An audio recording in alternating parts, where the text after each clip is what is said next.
Woo,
woo, big dog.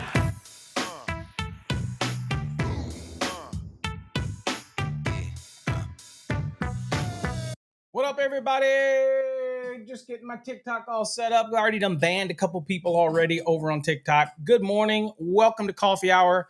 My name is Paul Abernathy, your host as always. Welcome to Coffee Hour. We do this Monday through Friday, 8 a.m. until when? And today will be the first time in a long time that we will finish on time. Today, we're going to have a discussion about thermal imaging. I am going to show you, if you're an electrical contractor, I'm going to show you, I don't tell you something on TikTok and everywhere else about something that I don't personally use. Okay, so here it is. This is the thermal camera. This is the one that I've talked about. This is the one that we've showcased over on TikTok. If you're into this, you can contact us directly and we'll give you information about getting one of these directly to you. And I won't mention the cost because it's just a great cost. Now, it's not going to be as great as over on TikTok because they're offering a 54% off. So go check that out if you're interested. But there you go. Okay. All right. And so, but we'll talk about this today, just enough to kind of give you some ideas. We're going to look at some thermal imaging pictures, talk about it a little bit, answer any questions you may have. But again, that's what Coffee Hour is all about. Today, we're going to be talking about whether infrared thermal imaging is something that you can add to your business model. If you're an electrician, it's just another tool. I'll tell you, the thing about tools is it only as good as the tool is only as good as the user who uses the tool. So whether or not this was a $10,000 thermal imaging camera, I can be as a trained professional with one of these. I can tell you that I can get the same results out of a $139.99 or whatever the price is over on TikTok. I can get out of that the same results from an electrical evaluation that they can get. Okay. I don't need to see a beautiful image, and I'll explain in a second. I don't need to have the high DPIs. There's a specific thing that's all I'm looking for. And it's pretty similar to a IR thermometer, or that you just poke at something, a little red dot, and get the temperature. This is better. And people say it wasn't just a glorified, temperature laser. The reality is it's much better because it allows you to freely scan and it will automatically pick out the hot spots. That's what you're doing. Although it will pinpoint wherever you target it. And I'll explain that when you're doing panels and things like that. We do this in a training series that we've got coming out. I get more detailed on how to do an entire home scan with that product and what you're looking for and how to explain things to customers. But I wanted to touch on some minor details today because I know all of you that join me for coffee hour really do like how we get into the little details. So I want to make sure that I cover those details. All right, so that's what we're going to be talking about today. If it's of interest to you, hang around. If it's not of interest to you, piss off. And I get it, and all that type of thing. Remember, if you're looking for electrical exam prep, we've made some tweaks to the website. Hopefully everything goes good. If it doesn't, let us know. Always, we want the feedback from our website. We are not in the search engines. We are not heavily where people just type in stuff and things like that. We are not heavily into that, which we probably should be because I don't pay for advertising.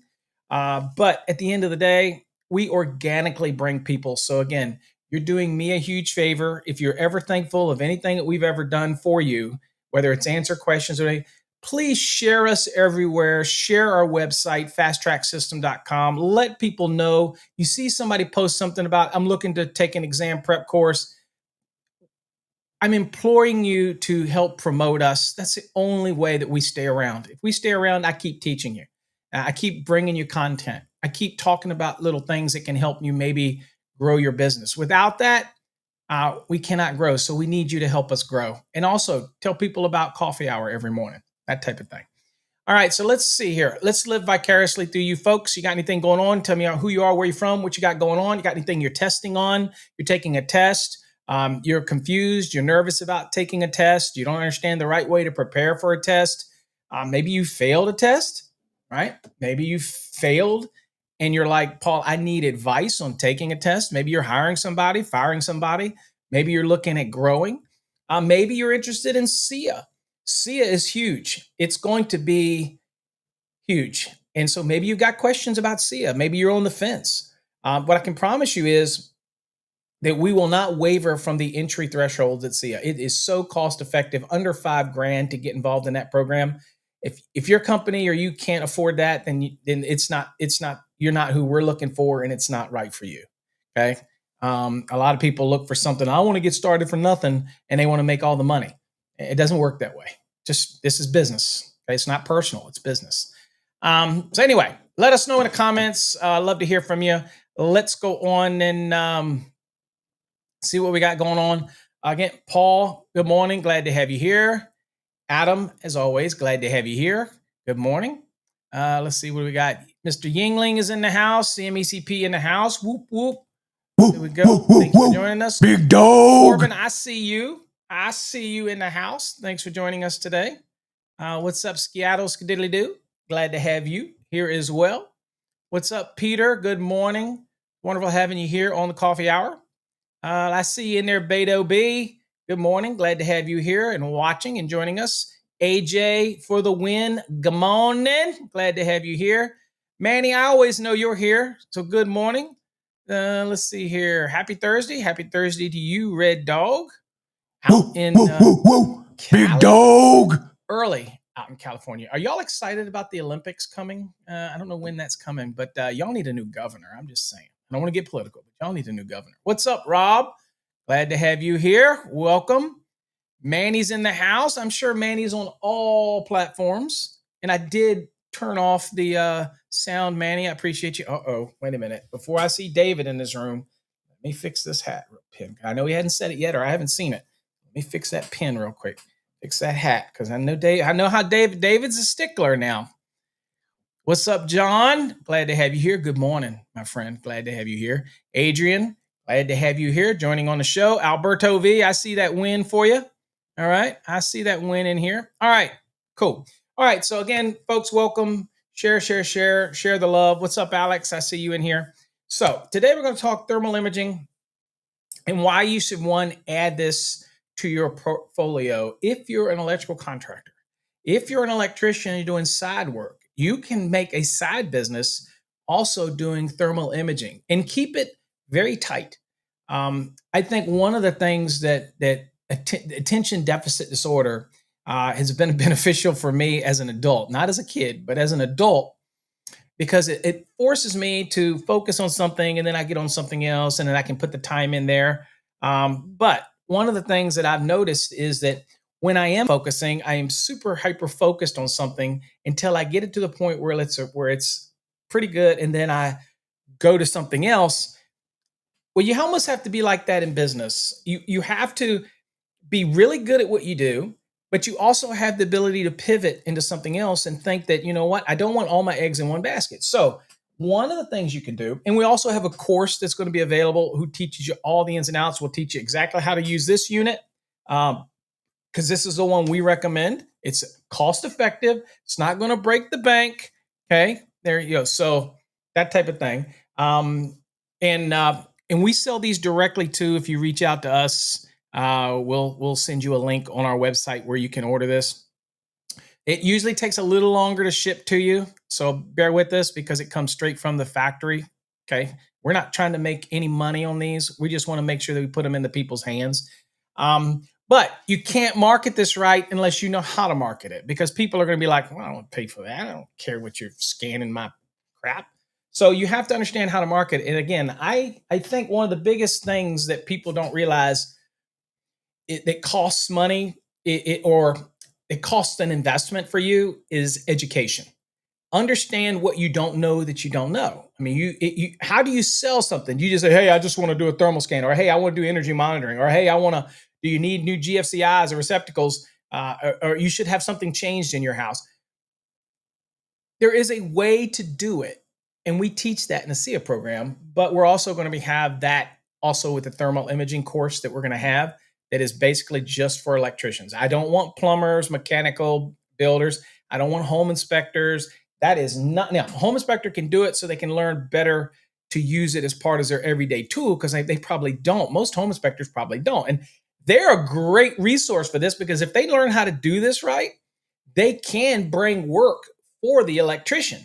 But we have to make sure that they're not crying wolf. Okay?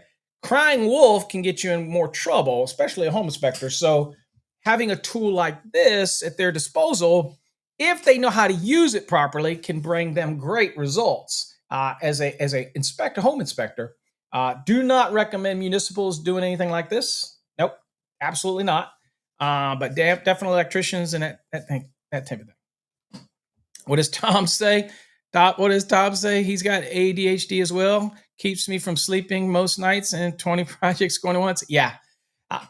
I was not diagnosed as a kid, had to get diagnosed earlier, and they said, well, we have medication for that. And I said, hell to the no. I'm on enough medication. Last thing I want to do is more medication. If I could get off all of it, I will. I think my Blue Cross Blue Shield has denied my Majorno prescription. So it looks like I'm going back to no meds again. So the good news for me is that I started using products, for example, that have zero or very little carb and no sugar, and I was able to fill those sweet tooth void, right? I found a bread that doesn't raise my carbs. I found sweets that don't raise my carb. Hey guys, I found this stuff that's like butter, but it tastes like cinnamon bun that you put on bagels and stuff. Oh my God.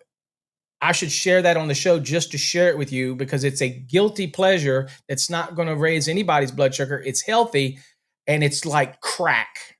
I put it on bagels. Again, I have the bagels that are like one carb bagels. They taste like regular bagels. I spent a lot of time researching the different foods that I should be eating, because I love bread, but I can't eat regular bread. But I want something that tastes like bread. So I went through a bunch of different companies until I found a bread that tastes just like bread, but my blood sugar goes up and then it just comes right back down. Same thing with these cookies, but I found this spread. You can only order it online. and they have like cookie dough, chocolate, and I got the cinnamon bun. Oh my God. That is literally like crack. And I don't know what crack is. I've never had crack, but I can only imagine what it would be like if you're hooked on something, without the weight loss. So, well, I guess you'd lose weight because it has almost no carbs. And I mean, no carbs. And anyway, I'm not going to get into crack, but you know what I'm saying. So anyway, I think that I can manage it. As with my glucose monitor, I can manage it. And that's the important thing. This makes me understand what I'm eating. That's the same thing with SIA and energy monitoring. It makes the customer understand what they're using, consumption, and it changes their daily habits. And they ultimately save money. Okay? Anyway, that's SIA. More than happy to explain SIA to people. We are getting dealers that are getting set up zip codes around the country. So that is going great. Another huge meeting today on this with the manufacturer of the products that we use. So it's going to be a busy day for me, that type of thing. Anyway, what's up? What's up, Rob? Glad to have you here. Okay, so let's talk thermal imaging first. Okay, look. Okay, first things first. If you're an electrical contractor and you're going for a service call, and many of you that are well-established electrical contractors that usually probably more than a mom and pop, what you probably do is you probably do a safety check. You'll make a recommendation for GFCIs where they don't have them. You'll make a recommendation for AFCIs. You'll make a recommendation for surge protective devices if they don't have one. And you're like, well, it wasn't required at the time the house was built. Absolutely it wasn't, right? Absolutely it wasn't. However, it is a safety standard within the NEC, and it's a minimum safety standard. And you can make a good argument to bring that house up a little bit to make it a little safer. People will say, well, it ain't burned up yet. Well, that's a dumb rationale because a fire never starts until a fire starts. An issue never happens. I'll give you an example. Right down about 30 miles from me, a house, literally, you've probably seen it on the news. It's a place called Glenmore. About 30 miles from me, it literally blew off the map. There's nothing there. Okay. There's a house here. There's a house here. This house, gas leak, blew up. There's literally nothing there. Well, my house was fine until it blew up. And supposedly there was a house sitter and she said she smelled gas. Well, wow. And the next thing you know, so a house like that doesn't just blow up because you smell a little gas. The house blew up because gas had been running, some kind of issue in an appliance, and it all just built up. Okay. Yeah. So John, I couldn't even eat that, but I had to eat a special bread. So there's a special bread that I eat. It's expensive, a little more expensive than most, but I get 2 loaves at a time. It's called Hero bread. Check it out. Hero bread. And it is freaking amazing. And they make bagels and all that kind of stuff. If you email me, I'll give you a link to the exact stuff that I use. It changed my life because I could not have sandwiches. The spikes were so bad. Now it's just totally different. And it's the bread, it's the bagels, it's that spread, it's the sugar-free stuff. The companies that I order directly this stuff from them. And I had no idea that there was so many options out there because I'd go to the grocery store and I'm in the grocery store aisle and I go, look at all these sweets. There's nothing for me. I'm a diabetic. Well, I found the alternative and you just have to look for it. And I found them, that type of thing. Anyway, see how I go, Thomas? Okay. So back to the house. It's just gone. So there were signs. So when you're having an opportunity to get into a home to fix something, add something, you get an opportunity to offer them a thermal scan. Now, whether or not you charge for it, that's your business profile. However you want to do it, whether you charge them additional $49, $59, $129.95 or whatever, thermal scan, explain it. That's up to you. Whether or not you're already there and people want to gripe about, for example, like when you're only here for 30 minutes and you got to charge a minimum of an hour. We'll say, hey, I've got 30 minutes remaining. Would you like me to do a thermal scan? This is a thermal imaging camera. What I'll do is I looks around through each one of your rooms. It'll look for things and maybe some issues with switches or receptacles, something that stands out.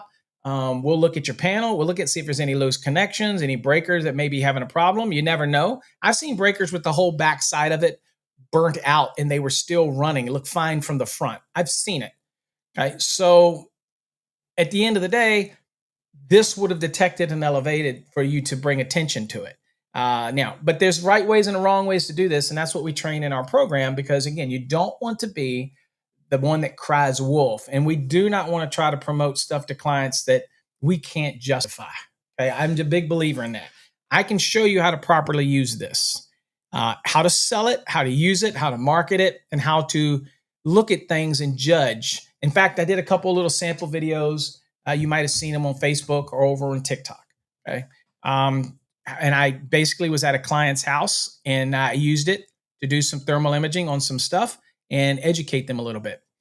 One other thing about it is if you have technology that they may not, and most homeowners are not going to be that familiar with this, whether it costs $10,000 or $10, it is a moment where you have a conversation with your customer and you can all of a sudden turn yourself into the authority.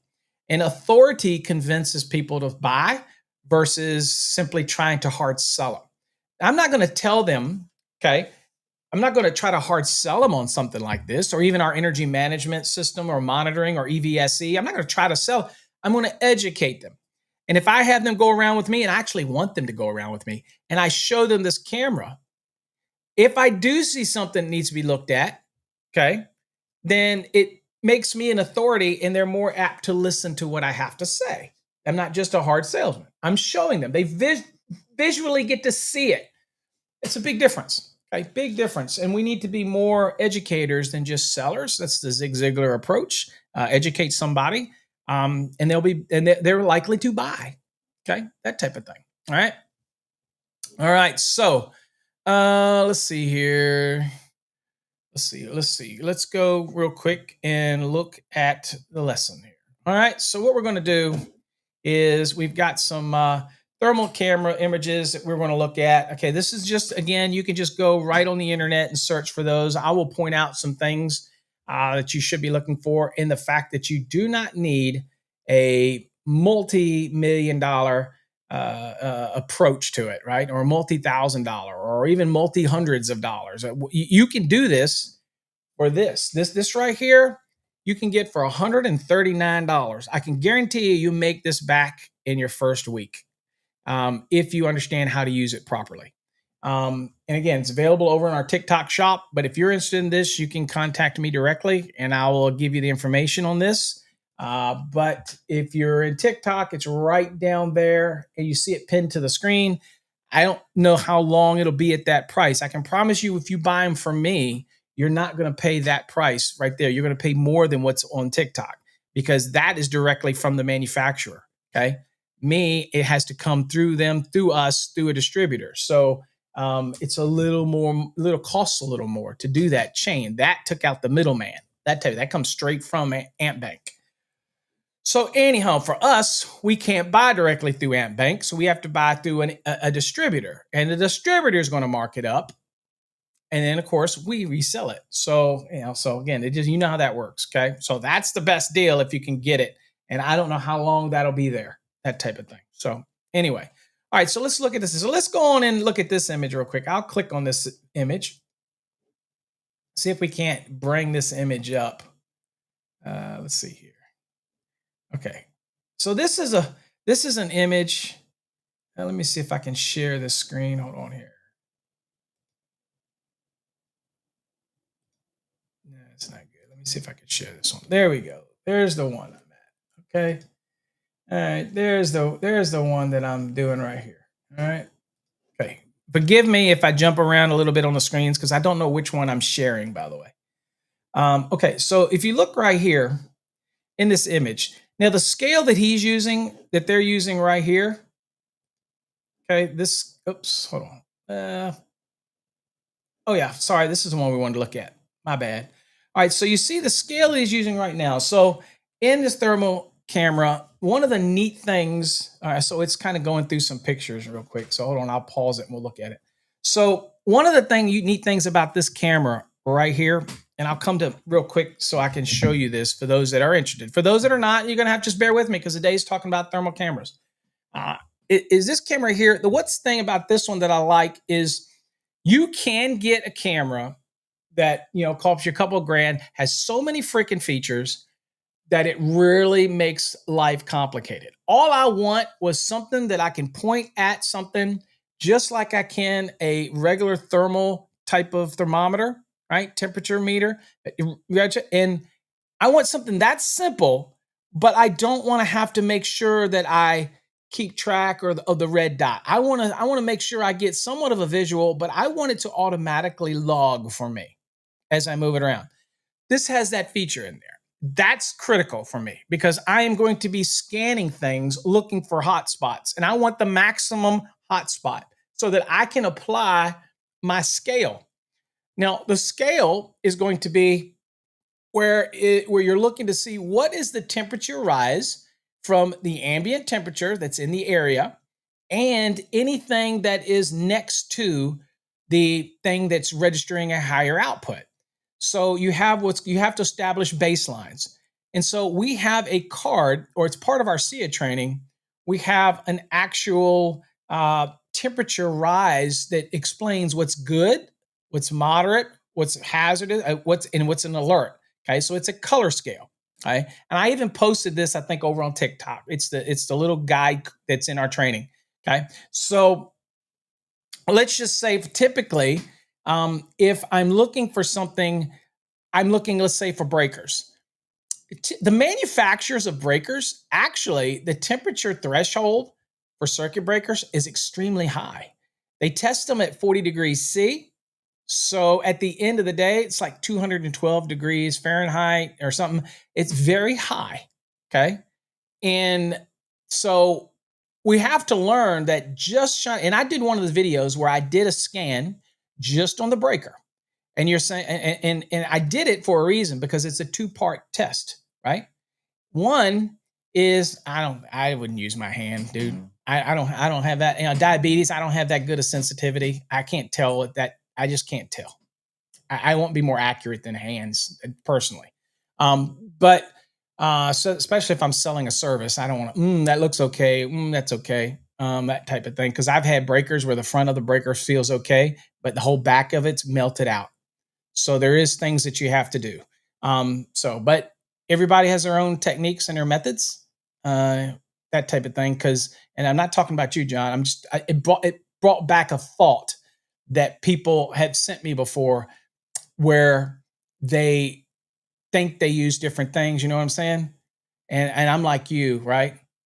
I don't have the same sensitivities anymore. So I'm just like you. And I'm like, I needed something. And I used to use the thermal, right? Just a dot, the red dot, right? I would kind of go through and look at it. And I'm just like you. I don't have the same sensitivity because a lot of times I'd feel stuff. Used to back in the day when I was younger, I'd feel stuff. You know what I'm saying? I just don't have it. And now that we have the ability to be more minute with it, and we get to show the clients, because this thing right here, John, for example, has the ability to do its own ranging. It can pick out the hot spot. You can pull the trigger and snap a picture of it. It's internal. That's pretty cool. So you can show the client.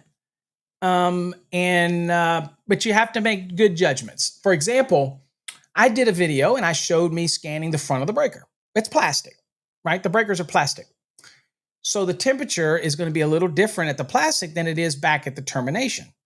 So one of the things that I have to realize is that you can do a scan before you take off the cover, but you also have to do a scan with the cover removed. Why?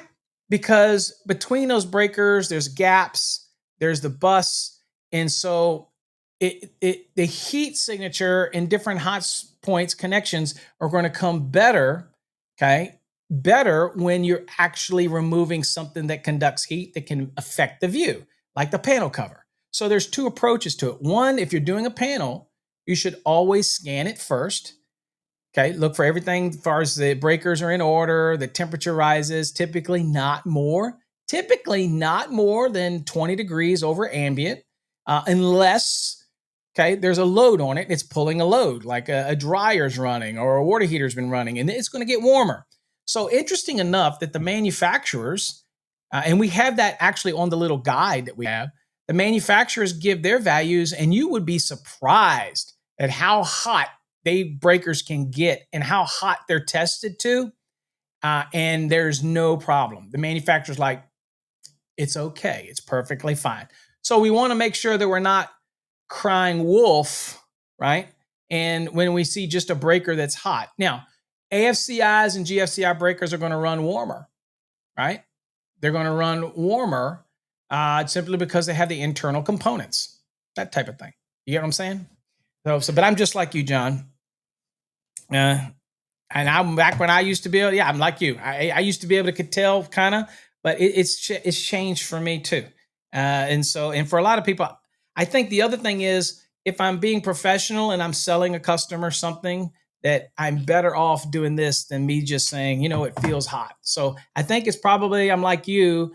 I think over time, we are opting now for more technology to be able to educate our customer. That way we don't have to make them think, well, I'm trying to sell them some snake oil. Oh yeah, that feels warm. And I think, that's where things have probably changed. So you're right. Absolutely right. All right. So let's go back here to the lesson real quick and see what we got. Okay.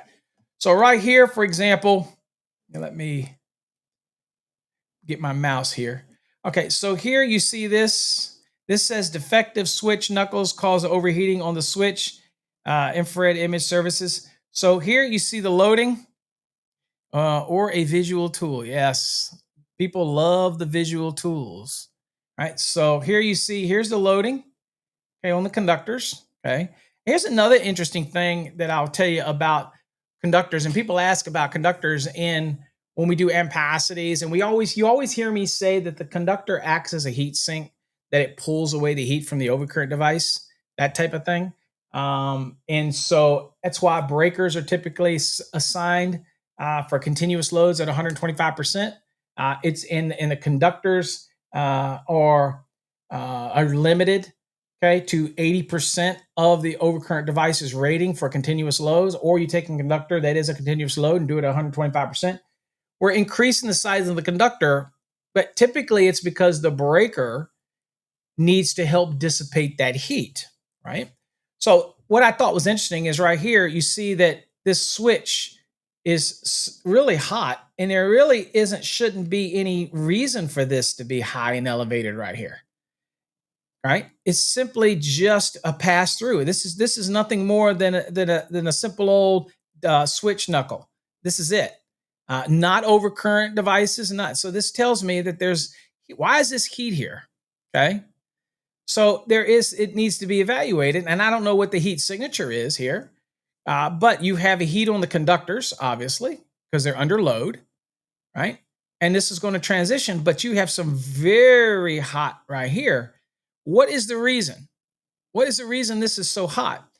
Well, you need to investigate it, because at this point you could look at it as an electrician. I might look at it and I might see some charring.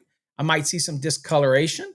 I might see, depending on the type of spring tension that the knife switch goes into, it may be something that's really evident that something's going on, that type of thing, right?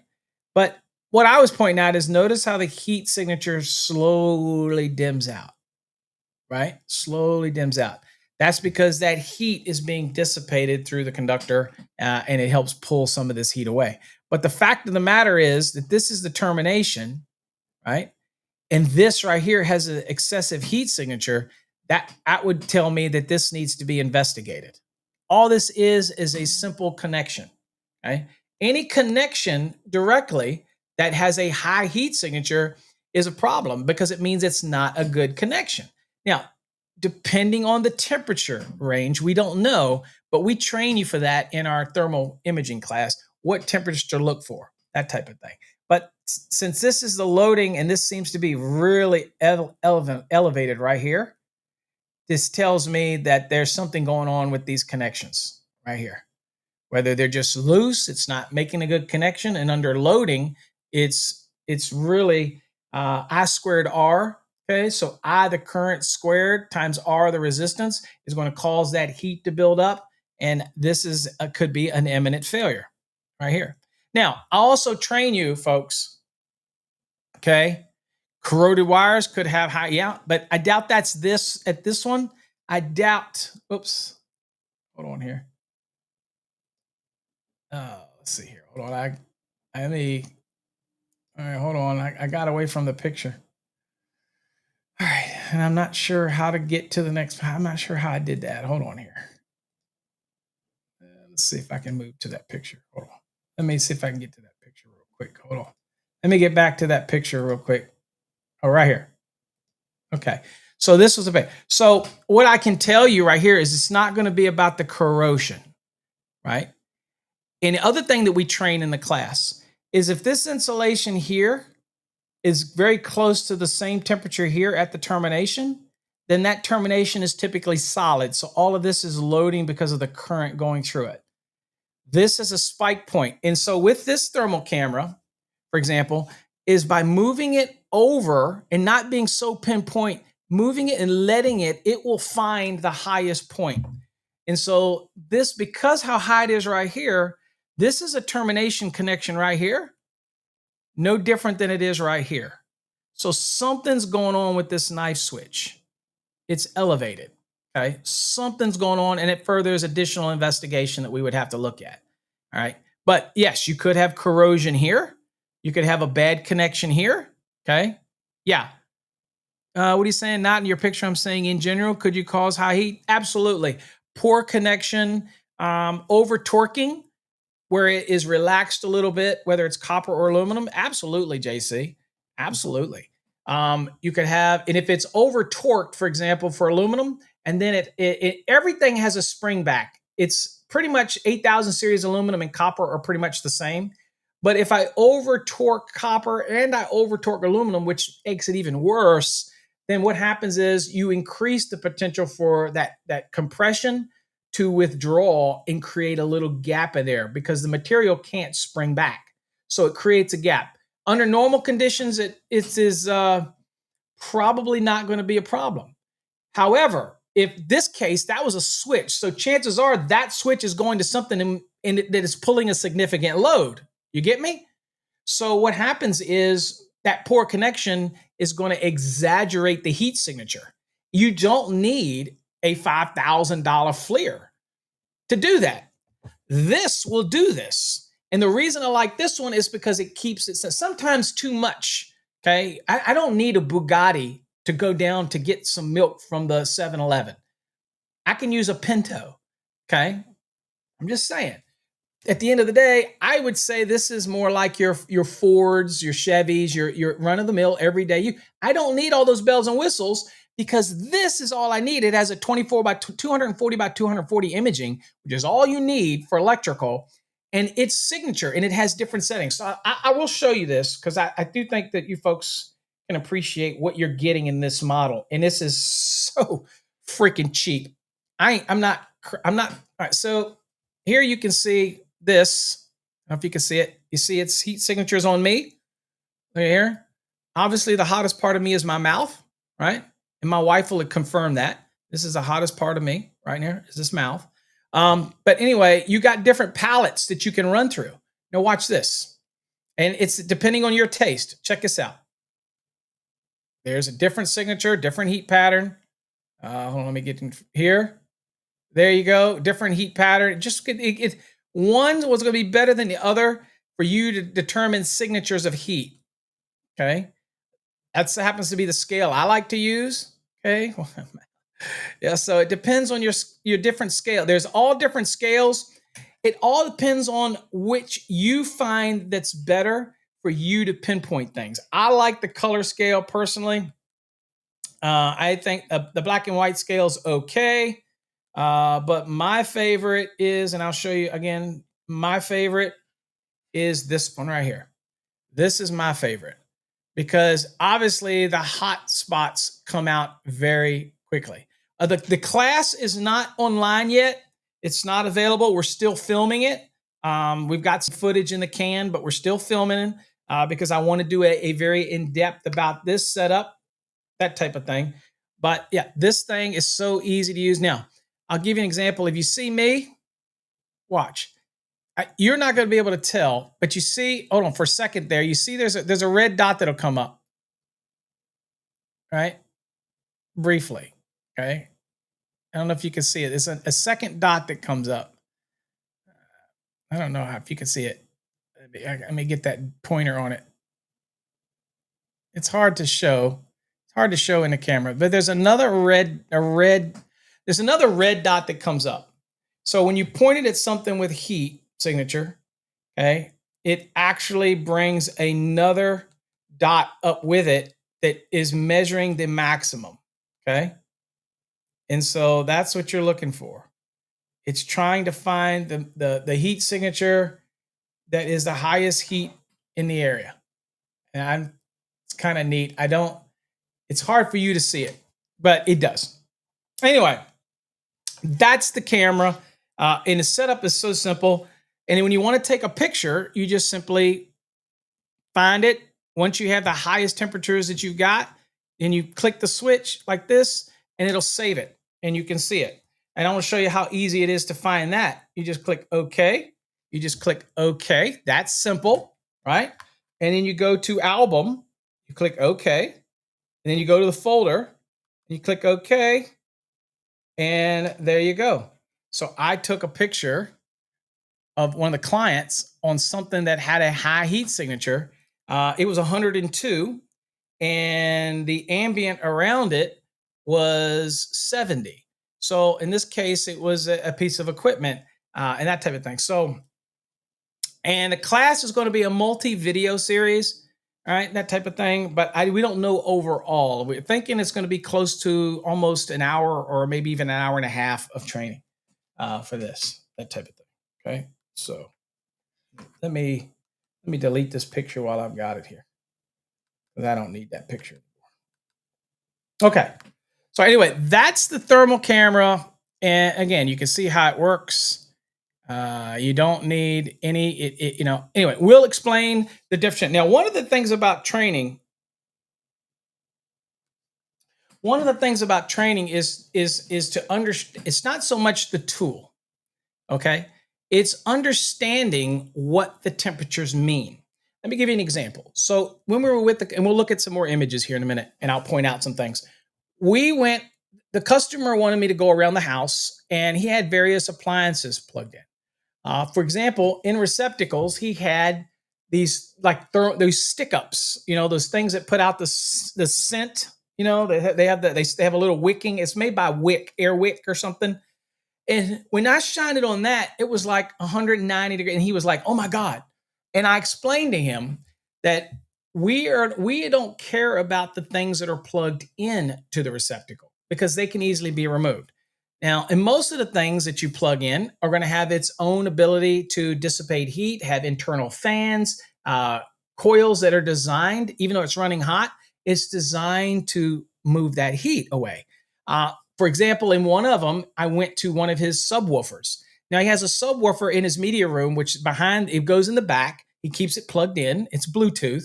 So when he turns his TV on and his sound bar, that type of thing, the Bluetooth connects, right? And they get the subwoofer, and it's plugged in all the time.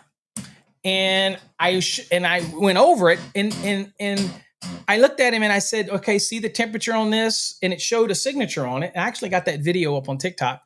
And he said, is that a problem? And I'm like, no, because that's the appliance. The appliance is just that way.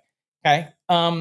What you want to see is if an appliance is plugged into something, what you're looking for, okay, and I'm giving some golden nuggets here that are going to be in the training, is ignore the temperature of the appliance or whatever is plugged into it.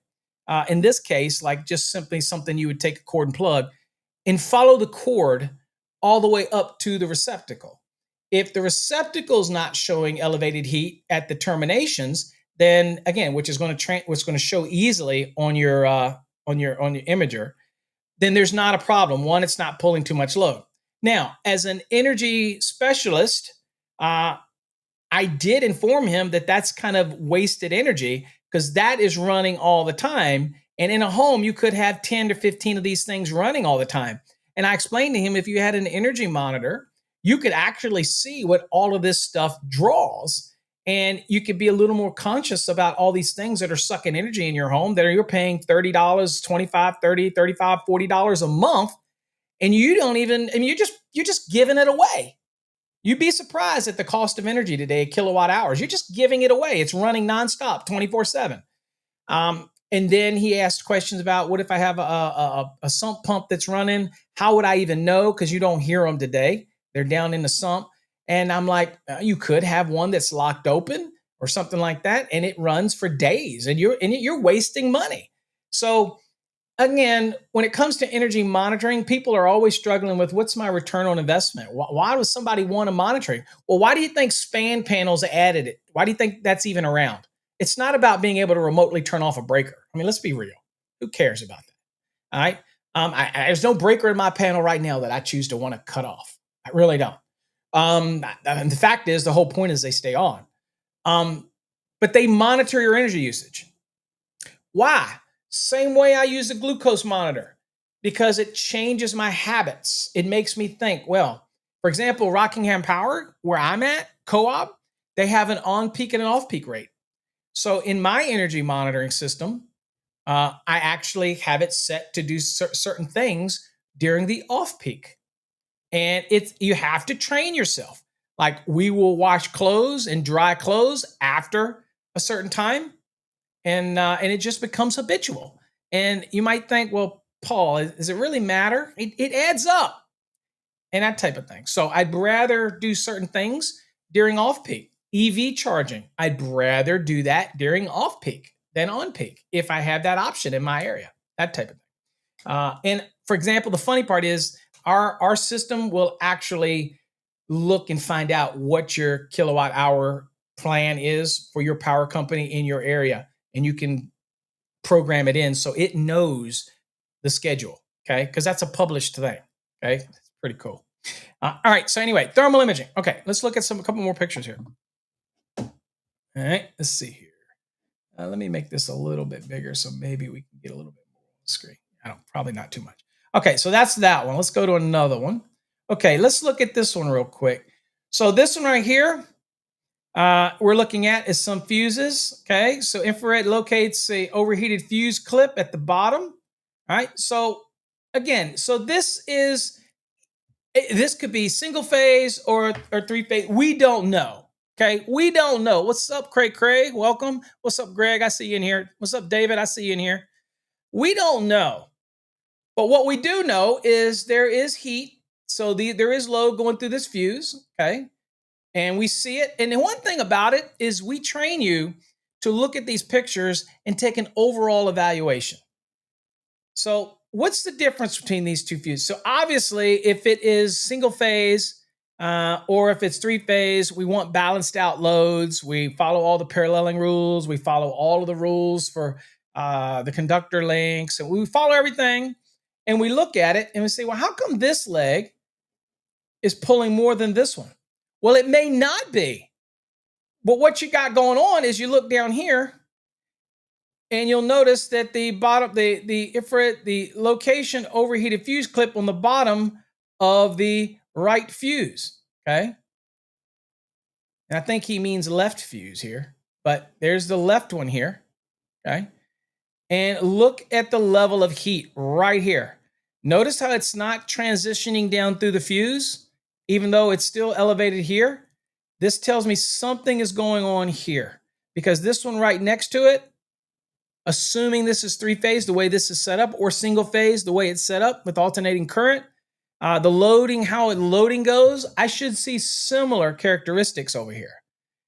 So I'm using this to say, well, some reason this one right here, this leg is running a lot hotter than this one. So one of the things I'm going to do as a technician is I'm going to pull out my torquing wrench, and I'm going to, first I'm going to check the connections. I'm going to check the insulation, see whether or not there's evidence of meltback.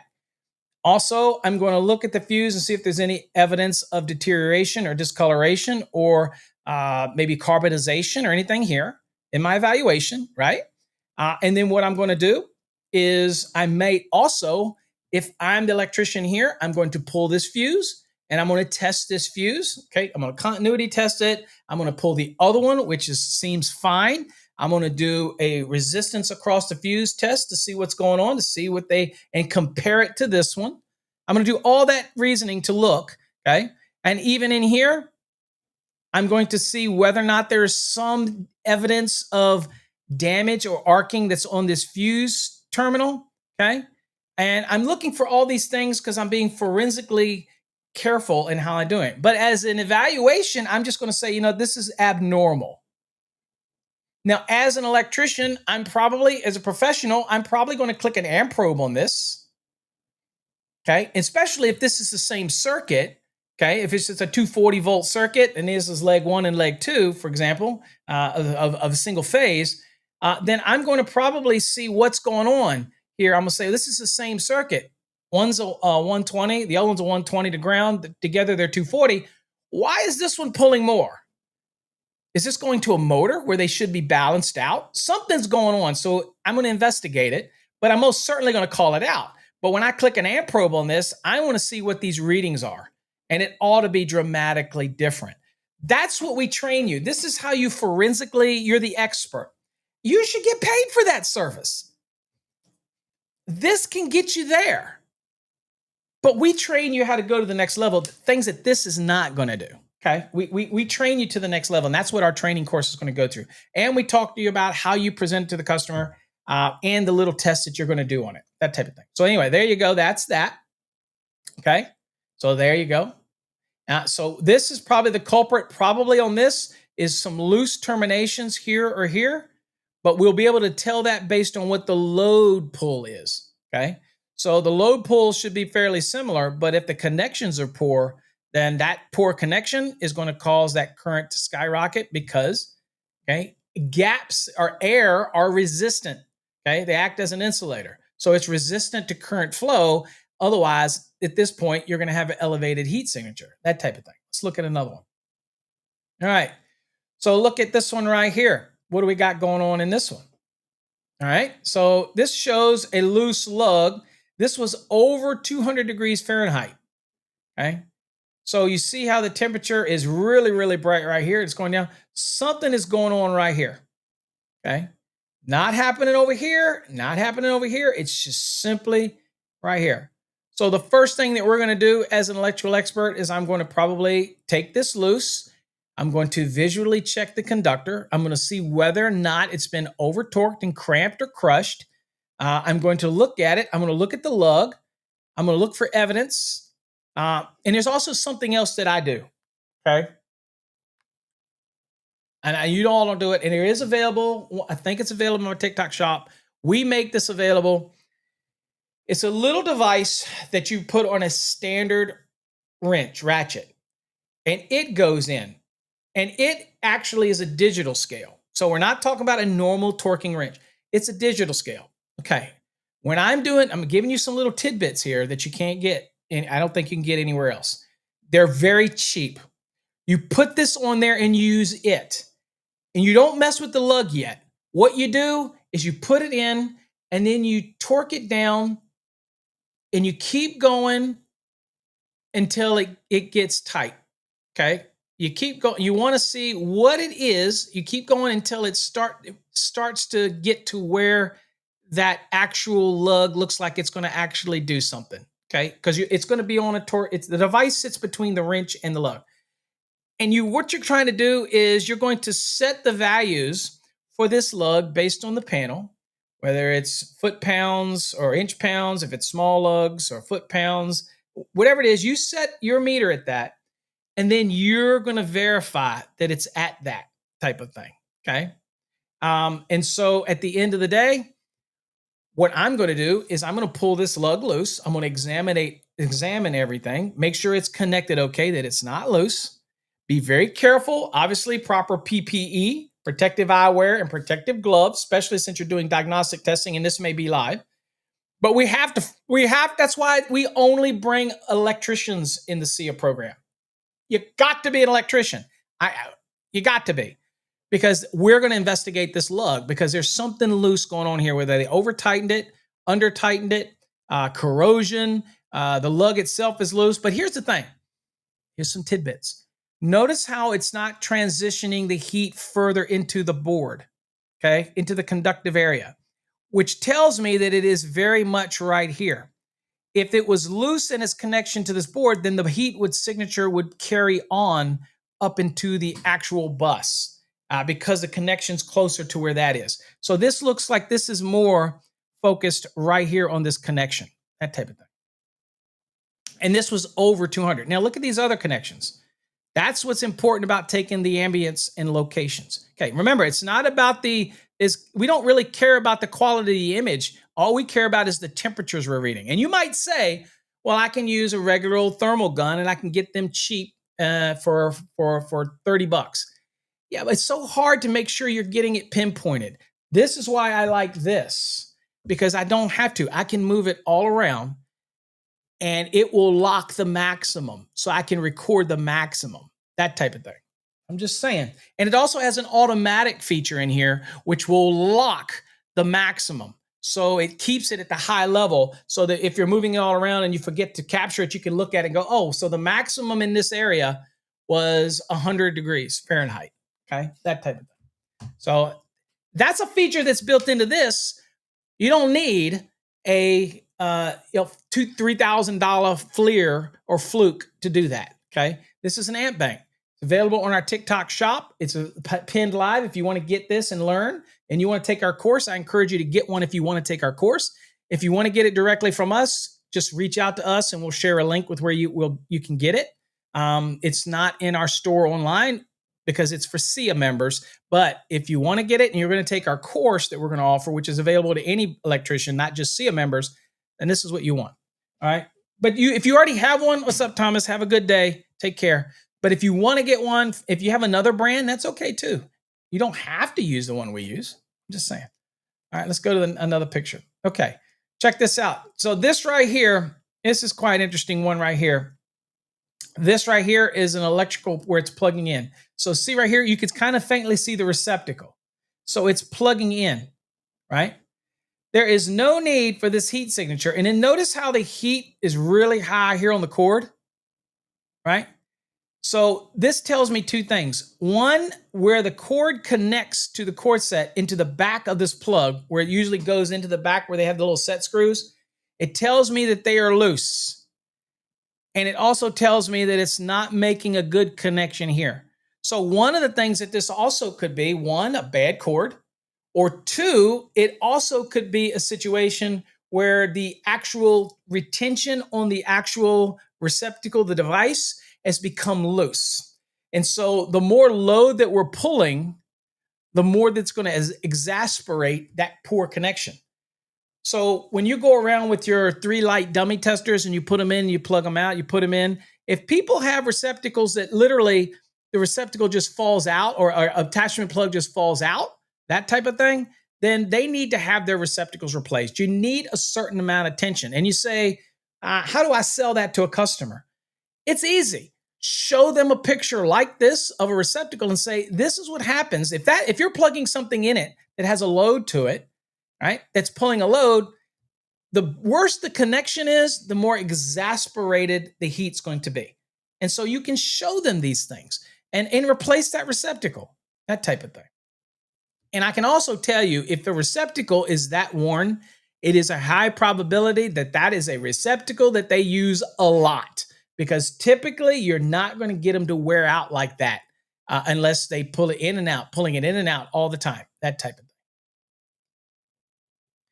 All right, check this one out. So this right here is a loose connection on a circuit breaker. Back panel connection is hot. So see the front of the breaker? This is why I did that video on TikTok, scanning just the breakers, because I was looking for comments. You know how I like to post things that get people stirred up.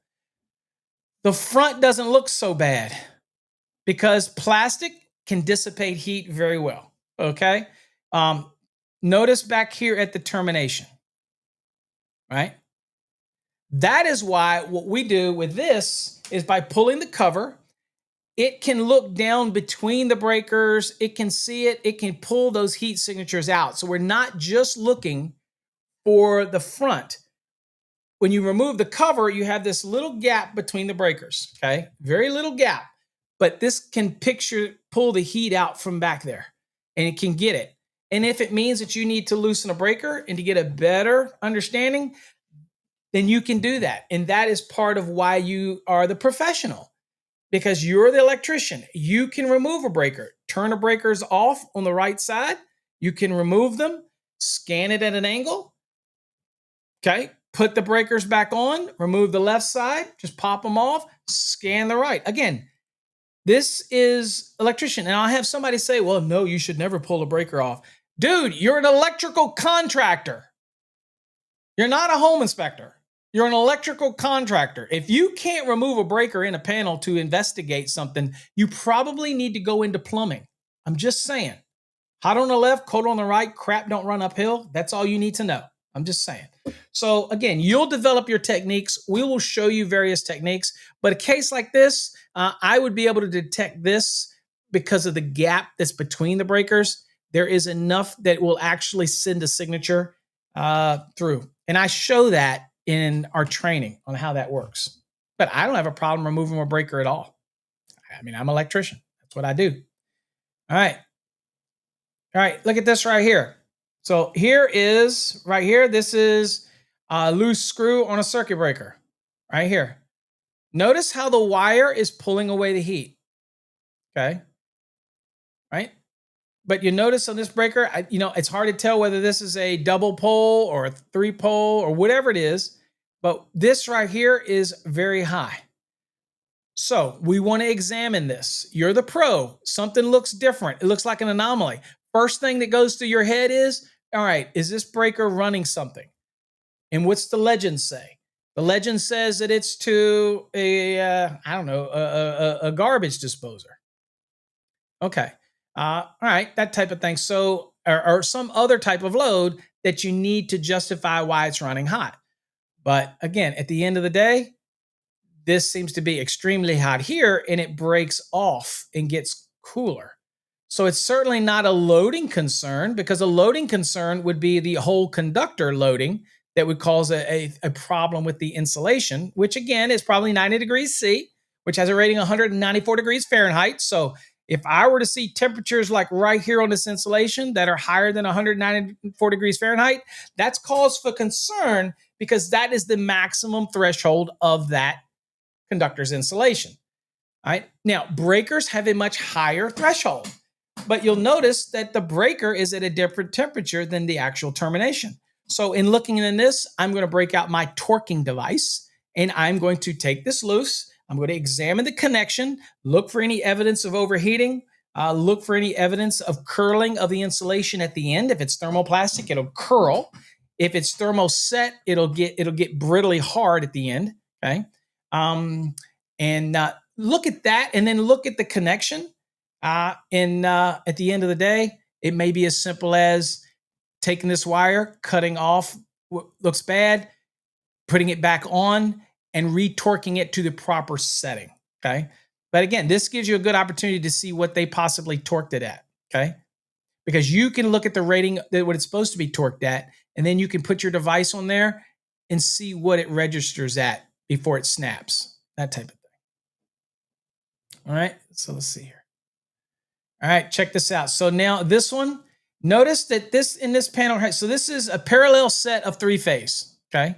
So you can see it right here, right here, right here. So that tells me what this is. Okay. So if you look down here and you see a loose connection causes excessive heat to generate infrared, that located the problem. So right here, you see these terminations right down here on the bus. Okay. This is very elevated high on the bus, but you notice how it cools off here, but then it's extremely high here. So this could be simply from loading. This could be simply from something that's plugged in, that's running. Maybe it's a motor that's running. It's going to get warm. Let's face it. It's going to get warm. However, because I notice a transition in temperature drop and then it increases rapidly at the termination, what it tells me is there's something at this termination that warrants evaluation. Okay. Now, other things it could be is it possible that these are parallel sets and there's some characteristic in this parallel set that's different? These conductors aren't the same length. They aren't the same characteristics. Are they not following the paralleling rules? Again, that's just something to evaluate. But at the end of the day, this termination looks more suspect right here. So, as the electrical professional, what you're going to do is you're going to fix this. Now, this looks like this is probably a remote distribution panel. Cut the panel off upstream, fix this, retorque it, check the other torque connections, that type of thing. Look for any evidence of damage on there, and make sure that the loads that are running can be cut off, right? But that's why you're getting trained. That's why you're the expert to do this. Now, if you're somebody that doesn't do this stuff, you're an electrician, but you don't want to get into it, then at least you can give an evaluation and they can hire somebody else to come do it if you want, that type of thing. All right, look right here.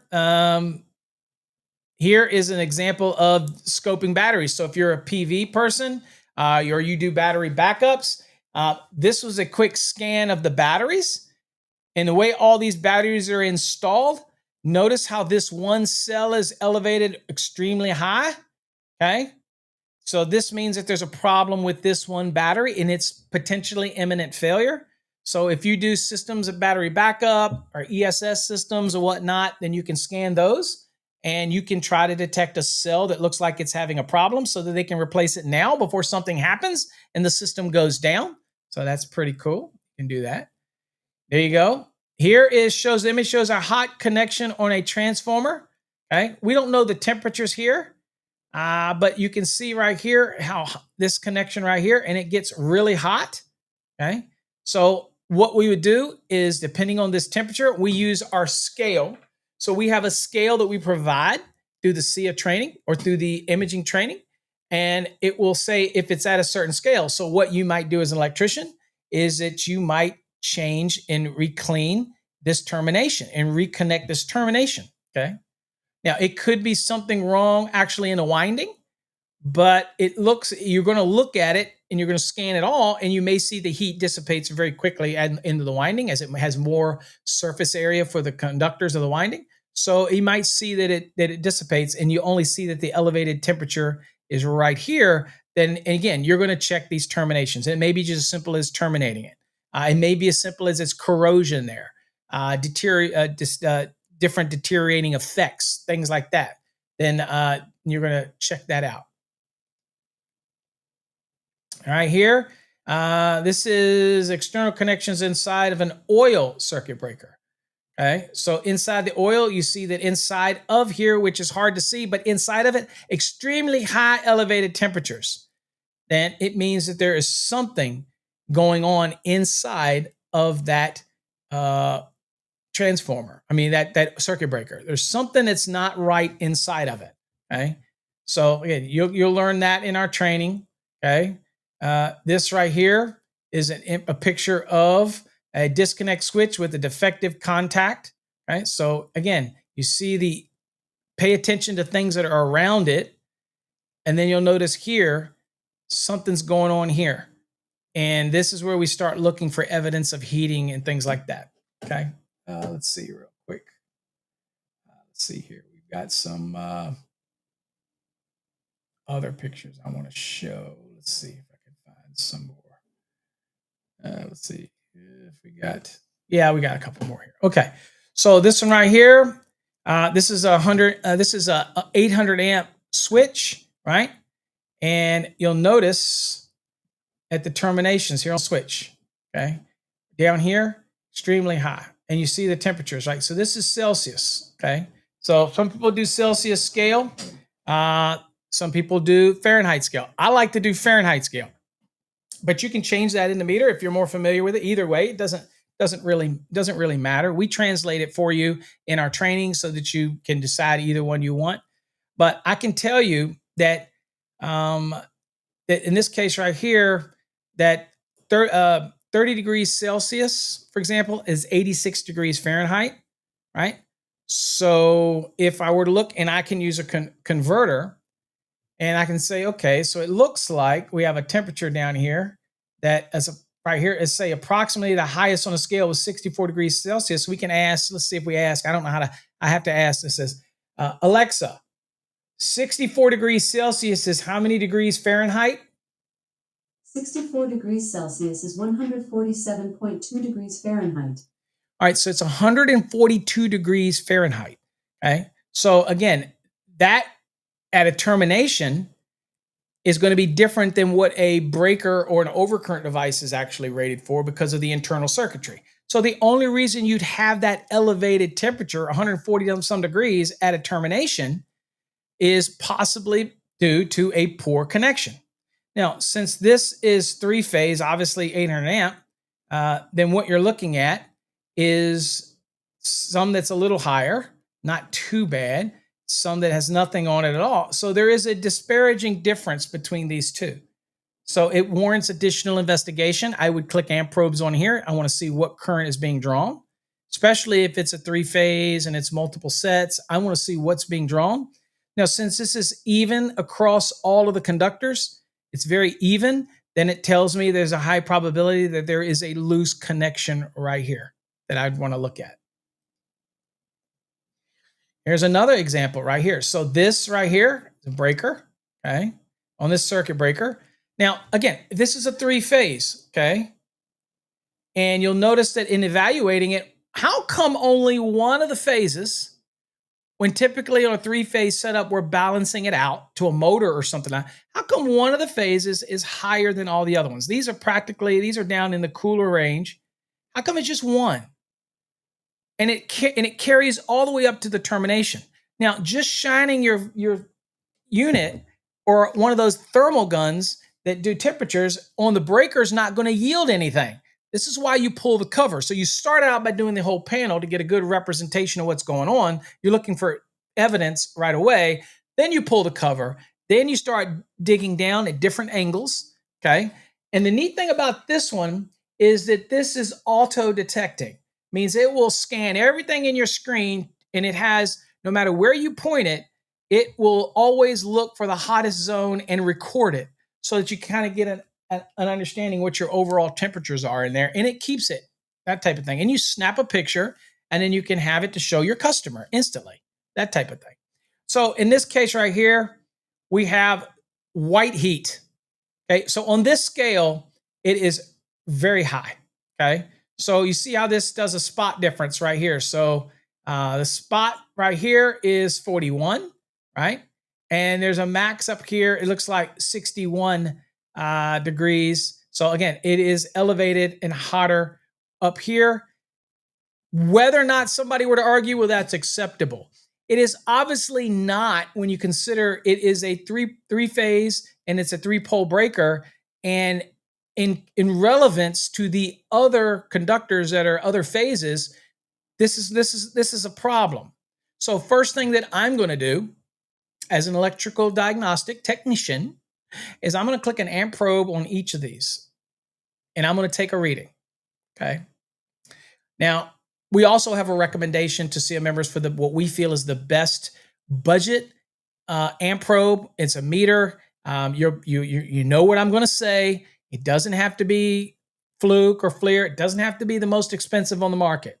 We will tell you where to buy it. We don't make anything on it.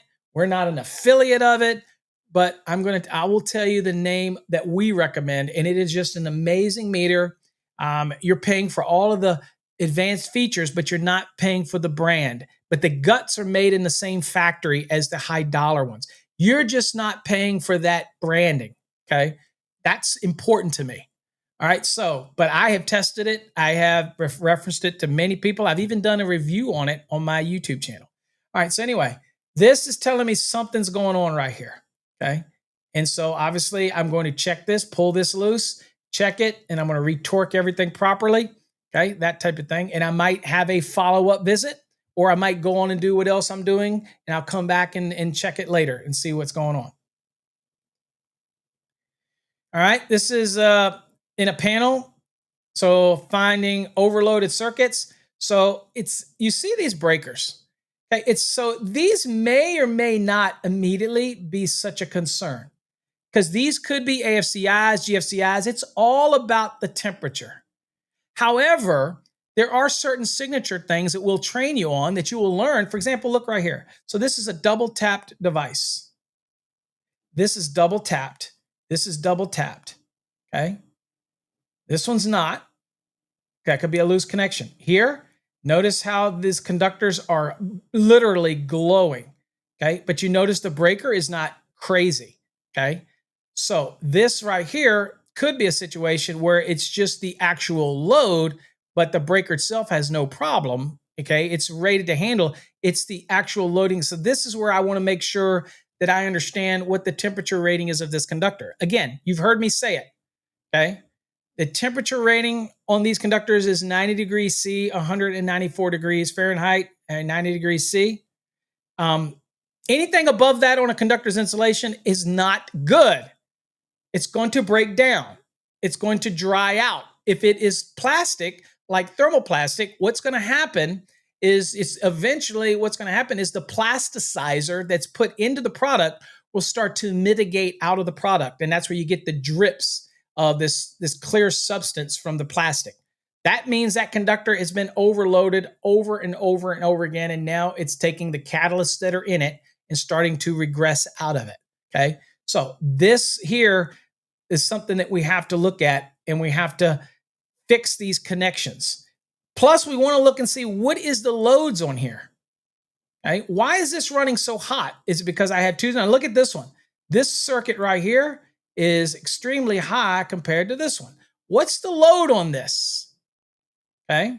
In here, it's not so much the load on the conductors. They're not really going, but the breaker itself is so hot. Okay. And it's transmitting it onto the bus and over a little bit here onto this breaker. So this is something where it would be evident for me. I would pull that breaker out. First of all, I'm going to fix these double taps unless that breaker is designed for double taps. I'm going to open it up and I'm going to look and I'm going to see if I see any evidence of anything that's wrong with the breaker. Okay. Those are things I'm looking for, but I need something to get me there. That type of thing. Right. And that's back to the knuckles, that type of thing. Okay. So that's just some great images. Let's see here. I don't know if we have any other ones. Let's see here. I think these are the same ones. It's just the same one. Yeah, they're the same one. All right, I'll pull it back to me. So the course is probably going to be in a couple weeks. You can take it. It'll be available for purchase on our website. If you want one of these and you want to go to TikTok, you can get it now for like $139. I can tell you right now, I believe that ours, and I have to ask Jeff, ours, if you buy them directly from us, I think they're $179. Okay. I think that's what it is. Okay. And the manufacturers retail it for $199. We don't make any money on it because we have to get it through a distributor, that type of thing.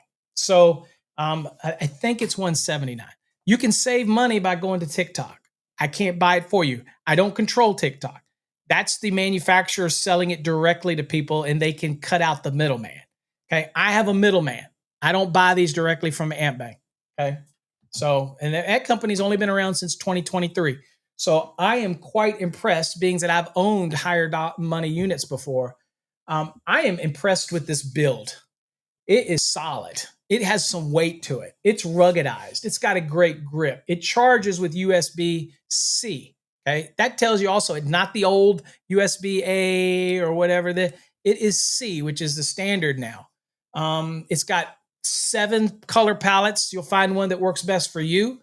It actually can also mount on a quarter peg so that you can actually have it sitting on there while you're working on a panel and things like that, or whatever you want. I don't really know the need for this. I really don't think I would know unless you put it on something that you can walk around with, but it's got a handle. I don't know. I do recommend you, people think this is stupid. I do recommend you use this, okay? I recommend you put this through your hand and grab it in case you drop it. Yeah, I get it. It's only $100 and some bucks, and it's the best value going out there. If you're on TikTok, I'd get one of these if you want to add this to your inspections or if you want to add it to your electrical contracting business.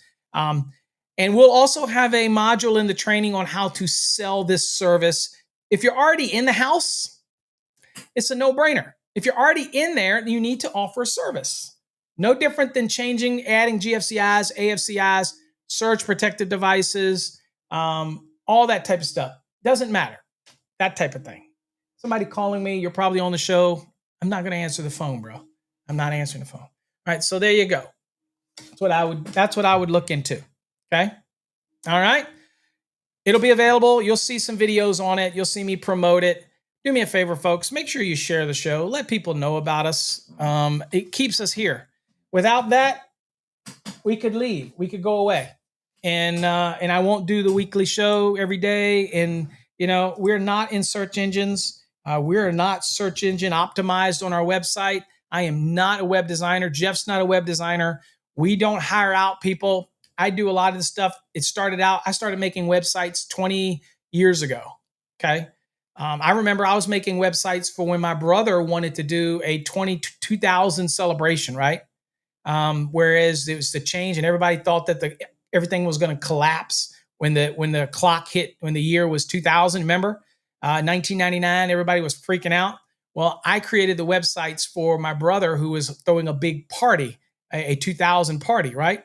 That type of thing. You just got one, Paul? Sweet. You're going to take our course, brother. I don't know if you're going to be a SIA pro, but you definitely take the thermal imaging, and this will work great as an add-on sale for stuff, that type of thing. So, and you're not selling snake oil. It works. You just have to train how you look at it, because what you don't want to do is we don't want to cry wolf. We need to understand the breaker temperature limits. We need to understand how we got to dig deeper. Sometimes you got to open the hood to see what's wrong. You might have to remove a breaker. You might have to look at something, but you need something that draws you there, okay? You don't catch fish without a good lure. So those pictures bring our attention, and then it allows us to investigate deeper. And that's what you're doing. As an energy auditor, that's what you're looking for. As an electrician, that's what you're looking for. And all these things could be imminent failure. So we're trying to head it off at the pass, right? That's what we're trying to do, okay? And it is well worth it for your customer to do that. Okay. Yeah. Y2K. I remember that. I created this big website for him, and he had a big shindig and a kiss. It was all for nothing because everybody was like, oh, the world's going to end. That's just people. You know what I mean? All right, let's go. Let's get some people registered for the contest real quick. And then I'll let you folks go because I have a very important meeting today. So I will let you folks go. We are.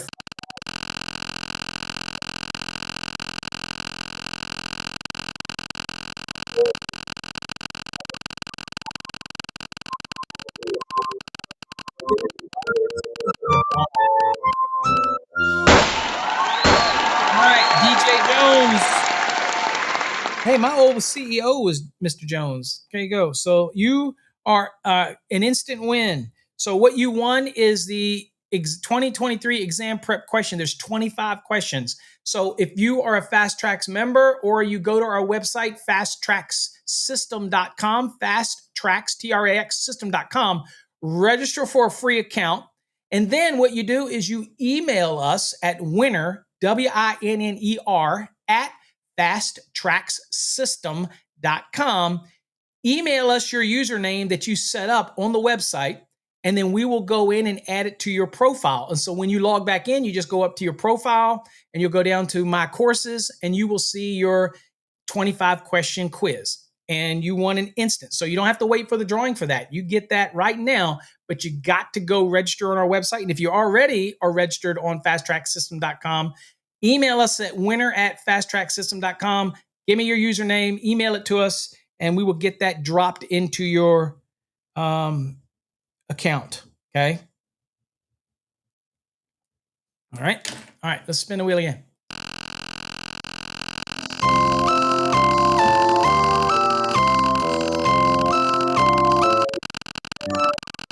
Again, master the NEC. Get it while we're still alive, or you can get it at that price.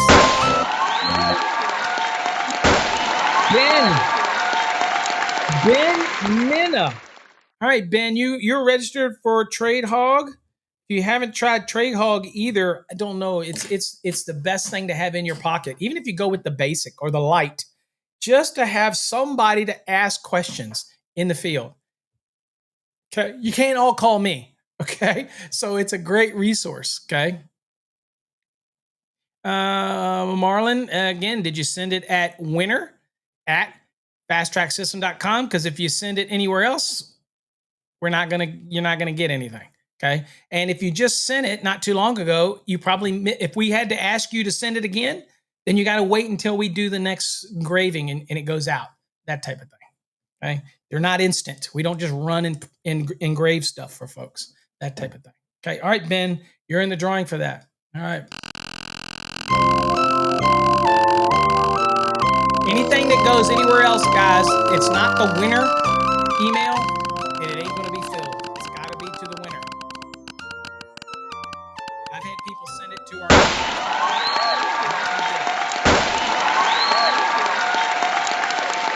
You also let us know what you won so that we can coordinate it, and it has to match. That's kind of our trigger. It has to match what you won, and we keep record of everything. So, believe it or not, we've had people send stuff in saying they won something and they didn't. Okay. And we know that. So, okay, flashcard, you're in the drawing for the 2023 flashcards, Frank. Okay. All right, guys, I got to let you go. I got an important meeting I have to get to and prepare for it. If you're interested in exam prep or learning the NEC better, we have exam prep and we have mastering the NEC, which is just a great course to have. It's like a resource. But remember, they all have what's called Fast Tracks Interact, where you can go in and actually, while you're in the program, ask questions. It works better on a desktop or a tablet. If you're on a mobile phone, just turn your mobile phone to the side. Okay. And it's easier to do it that way and type your question, things like that. Okay. So, but also, if you haven't tested out TradeHog, please just try it. Go to tradehog.net and just test it out. TradeHog. Just test it. You get a couple free tests, that type of thing. You'd be amazed what it'll do. And it's using the latest AI model for that. So again, we're constantly on top of that. So check it out. We have a cheaper light version. If you don't want to go with the premium, you don't want to go with the basic, you can get the light version. It's just a good resource in your pocket, that code expert when you need it, that type of thing. Okay. All right. So anyway, there you go, folks. Also, if you're interested in SIA, you better get in now because I can promise you it's huge. All the stuff that's offered, the support, the training. Also, all SIA members will automatically get electrical training every year by me personally.